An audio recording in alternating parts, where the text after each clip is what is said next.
Hi ma'am, good morning. Good morning dagi hawrage ko adong aside angang exam hawba numitne adada pung 9 nangnaba chattoine do maje pung hawji pung 5 kharadi hele aduna aido hawgolage na tawramine ada my exam gi chatnaba khotnaba tawbirage hawgolage aduga ma chatkhre sina khoi gi breakfast ne khoi sai breakfast ne ado hawai ne adagi tomato ne adagi thabi ne adagi chaat masala khara hapaga sembire sina coffee ga kainoga yerunga oina mai tawsalle aduga thabak punama loisale aduga angang loba amu aiji chatle chattoineba ko aduda nong taraga pallaga leidoineba haidi hauji matamgi nongje menma tadedana ada kaino aije angang loba chapada nongdo heta haidadana chatpa yadadana aije masina pallaga leireba haidi sida extra salubada aije kharaga lok thungbaga umena naduba aduna soroki lehing manamjina aijiju natonjina hagatana phijina khumjalaga oina khangeba haidi nong kana phudarabagi uphul mayamdana natonjige aibagi yadrebako aduna himinasi ma laubirure aduna sina nungdang wairam tasalaego nungdang tarapada nongje yam kana chuiba da ma larik pabagi launarine larik pabasida launabadi karida hangurani paro haini iro haini tawro haini aduna yam kana ngangnagrajani haidi kai haidoino khangde hainingaga numitana ya pathokini aduga moida ngangnabada pabadane yam thina wagrajani ko aduna yam wana loinaye moi loinabaje amu themni amu launi tawraga like exam nina tawhandaba yadabanina aije amu laure lok thungbagi khonga khara sibajida ma laubara pathaba amnido nongje hekta pruga haidadana haidi taw leire biri nang mai oyasida chikagane nang lanjaniko tum nang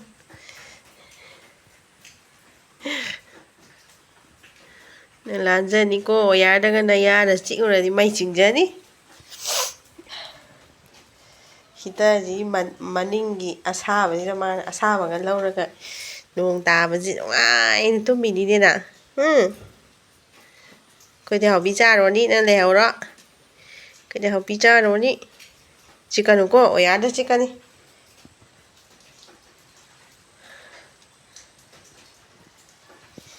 Toby Toby koide haubi charoge lehawro Toby nang asaba lauda lehawroko nongje yam tareba aduna moro saba amchajena ichanupado achapot leiba thokibane ada black coffee ama lole da si noodles aina ising asaba hapaga poe yaradringe yani sije ijam jamna dum hawban sina ichanupagini kainom sum chaningapa loka thungbasida yani khumjandraju ma laaga chaminarage ichadi mramo ichana leirakpani se lo haidorga amungida coffee gaino papai coffee ka amade coffee yauti amadena aina dukan tharuba sida mari ama sama coffee duga mugdal ama kupare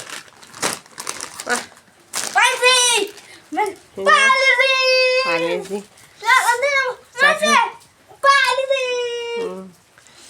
Satharage Tumne morone mugdane tilaune asadaune hape kukre hapso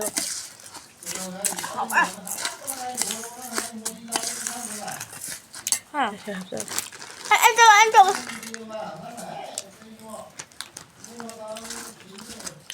Cái piket nó không có ba cái cái Cái gì? piket kia ra với chạy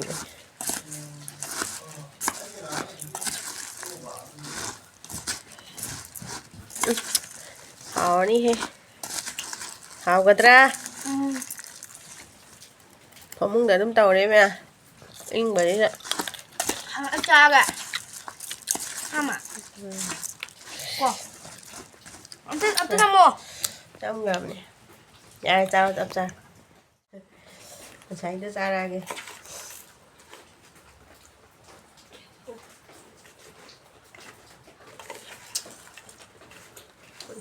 đó thun dạ mình tháo này ra rồi Mình đã chẳng hào.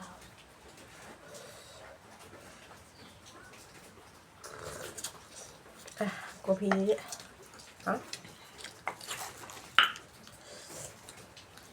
Mày lắm mà.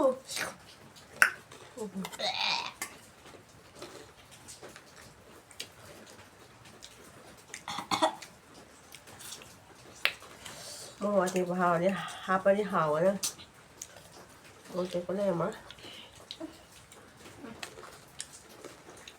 Sao mình nữa? Mai gì? nó làm to con thế này Ở đâu nó ra đi con. hào với người mẹ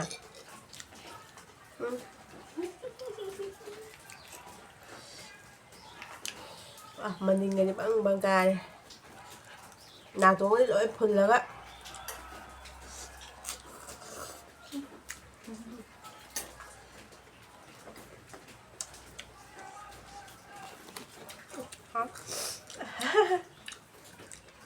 nào tối phun là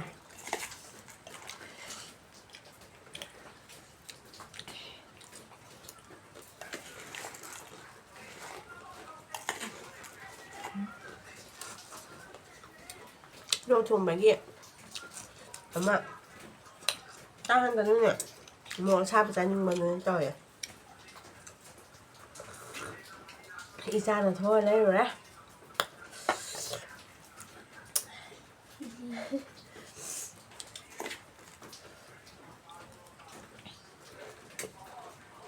rồi sao có tôi gặp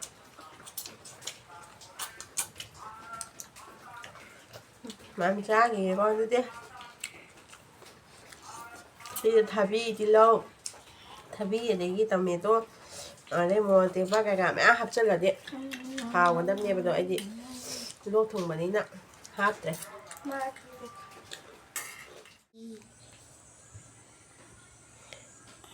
Có gì new bệ này.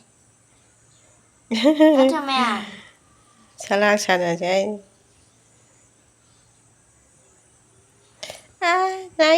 này mama này Nó kêu ra đây nó xì mà sao vậy?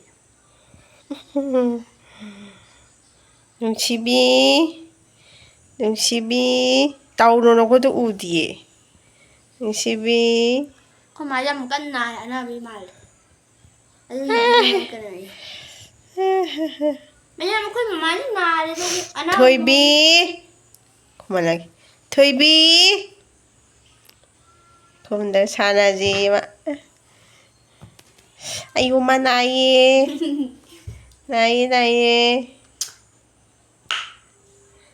Anggur.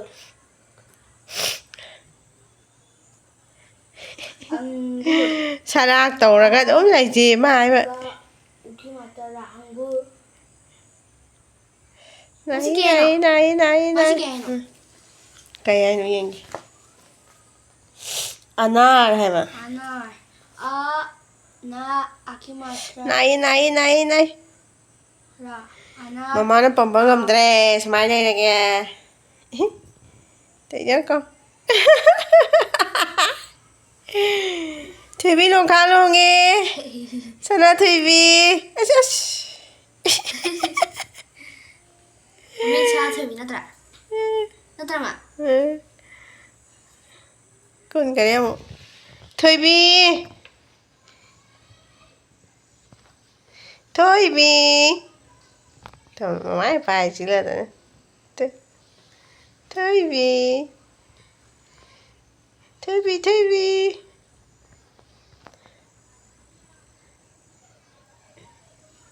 ลูน่าตัวบะมีขังอีมาถอยบีถอยบี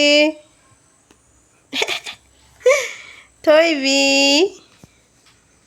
ไหนมาหน่อยมาหน่อยมาหน่อย Tomater, tomater. Angang lari tamba ni. Yo, guys. Hello, man. What's the video? Lari po pahara di moy thawai aw bana lari se cha pa thoye khoi gi di. Lari pan ba ya de lari se ek hai ba sa phak thu ga lari pai. Kai da ngo ni lari pha ba chan da. Nai ye me.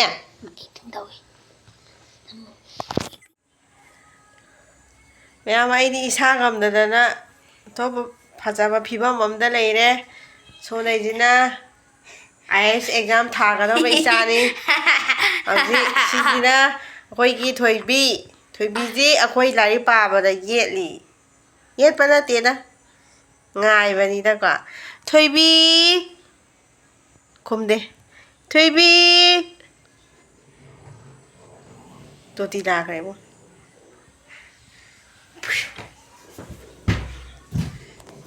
Toijam khumde